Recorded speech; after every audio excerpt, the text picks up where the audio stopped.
My first question is for Mike. As was mentioned earlier, Senate Bill 99, which is the enabling legislation that creates the Oregon Health Insurance Exchange Corporation, passed the House this week, 45 to 12. 48 to 12. Passed handily in the Senate, strong bipartisan support. So, Mike, can you tell us a little bit, now that 99 is a reality, about the structure and governance of the exchange? Sure. So, yeah, the vote was 48 to 12, but not that anybody was counting. But before I get into just a little bit of the structure, I first thank you to ODS for hosting this, and thanks to many in the business community for even having us here, because we wouldn't be here if it really wasn't for the business community support of the exchange and Senate Bill 99. So I think, certainly huge kudos to all of you.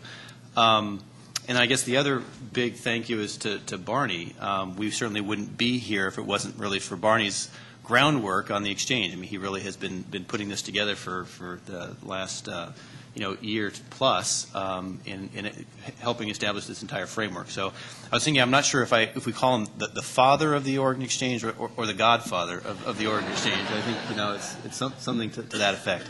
But just to give you an overall outline of what just passed in terms of structure, you really can think of this as a public corporation. I mean, that was really, I think, Barney, landed on that early as going to be a key component. So you think of OHSU, you think of SAFE, think of the Port of Portland. I mean, that is the type of entity that we're looking at creating. It's going to be a 9-member board.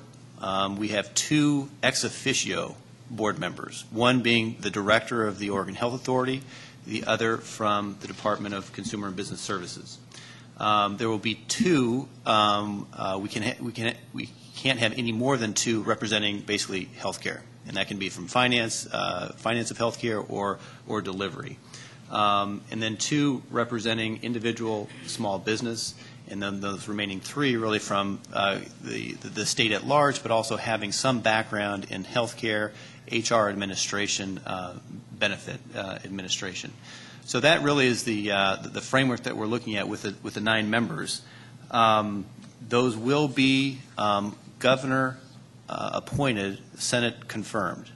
You have to go through Senate confirmation. I think the timing that we're looking at right now would be at that September time frame.